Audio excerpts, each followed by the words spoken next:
2029-এ রাহুল গান্ধীর নেতৃত্বে জাতীয় কংগ্রেসের সরকার প্রতিষ্ঠা হবে। মমতা বন্দ্যোপাধ্যায়ের থেকে এরা বেরিয়ে এসে নাটক করছেন এবং এরা প্রকারান্তরে বিজেপিকে সহযোগিতা করছেন। টাকার ভাগবাটোয়ারা শুরু হয়ে গেছে নিচু স্তরে, পয়সা তোলা। একটু যান গ্রামে গঞ্জে অঞ্চলে যান, বুঝতে পারবেন। একটা কথা তসলিমা নাসরিনকে বলবো, শ্রদ্ধার সঙ্গে কোনো সম্প্রদায়কে এবং কোনো শিক্ষা প্রতিষ্ঠানকে আক্রমণ করবেন না। আপনি একজন বিদেশি নাগরিক, ভারতীয় বিদেশি আইন অনুযায়ী ভারতবর্ষে এসছেন, নিরাপত্তার সঙ্গে থাকুন, বসবাস করুন, কিন্তু এমন কোনো কথা বলবেন না যাতে সামাজিক বিভেদ এই ভারতবর্ষের মাটিতে তৈরি হয়। পড়াশুনো করে পার্লামেন্টে আসতে হয়, পড়াশুনো না করলে উত্তর দিতে পারবেন না। যারা ধর্ষকদের মালা পরিয়ে বরণ করেন জেলের বাইরে, তারা পার্লামেন্টে এসে প্রশ্নের উত্তর দিতে পারবেন না, সেই শিক্ষাগত যোগ্যতা তাদের নেই, এটাই খুব স্বাভাবিক ব্যাপার।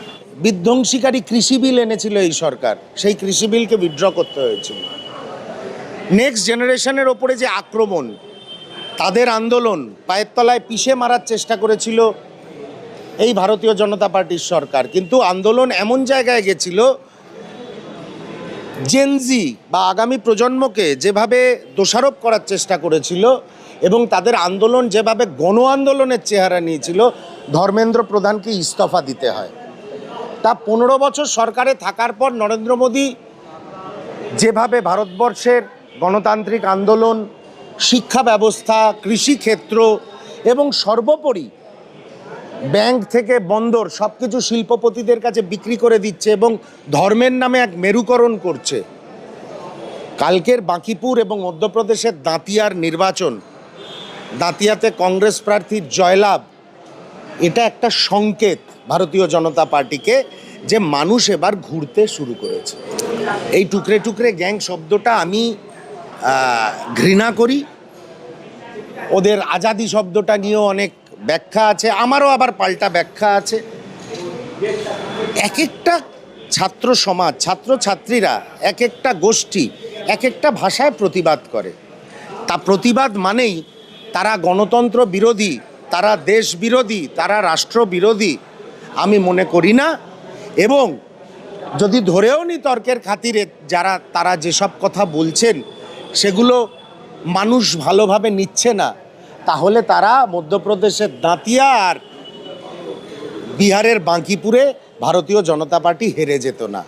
মানুষ ভালোভাবে নিচ্ছে, মানুষ এই প্রতিবাদকে সমর্থন করছে, তাই সাংকেতিকভাবে তারা দুটো বিধানসভার উপনির্বাচনে ভারতীয় জনতা পার্টি আজকে হেরে গেছে।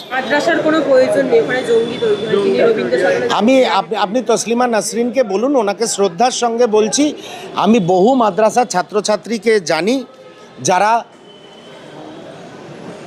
উচ্চ পর্যায়ে চাকরি করেন, প্রশাসনিক স্তরে অধ্যাপনা করেন। সেই জন্যে আমি একটা কথা তসলিমা নাসরিনকে বলবো, শ্রদ্ধার সঙ্গে কোনো সম্প্রদায়কে এবং কোনো সাম্প্রদায়িক শিক্ষা প্রতিষ্ঠানকে আক্রমণ করবেন না। আপনি একজন বিদেশি নাগরিক, ভারতীয় বিদেশি আইন অনুযায়ী ভারতবর্ষে এসছেন, নিরাপত্তার সঙ্গে থাকুন, বসবাস করুন, কিন্তু এমন কোনো কথা বলবেন না যাতে সামাজিক বিভেদ এই ভারতবর্ষের মাটিতে তৈরি হয়। শ্রমিক ভট্টাচার্য অনেক সুন্দর সুন্দর কথা বলছেন, ডিমের অভিমুখ ঘুরে যেতে পারে, হ্যাঁ আজ কাল আপনাদের ওপরেও ডিম পড়তে পারে।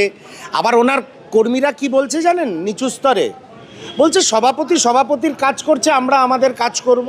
আমার নিজে কানে শোনা, আমি শ্রমিক ভট্টাচার্যকে চ্যালেঞ্জ করছি, আমার নিজে কানে শোনা, উনি খুব সুন্দর সুন্দর কাব্যিক কথাবার্তা বলছেন, উনি পড়াশুনো করা মানুষ, অনেক সাহিত্য চর্চা করেন, ওনার কথা শুনতে খুব ভালো লাগছে।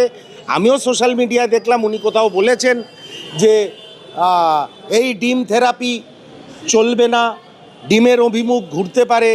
আর আঞ্চলিক স্তরে ওনার কর্মীরা বলছেন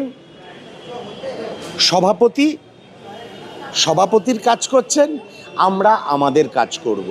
তাহলে কতটা আপনি শ্রমিকবাবুর কথায় ভরসা করতে পারেন সেটাই ভেবে দেখুন। কিন্তু বিজেপি নেতাদের উপর ডিম ট্রাফি নিজেরাই করছে, কালচার তো ওরাই শুরু করেছে। টাকার ভাগবাটোয়ারা শুরু হয়ে গেছে নিচু স্তরে, পয়সা তোলা।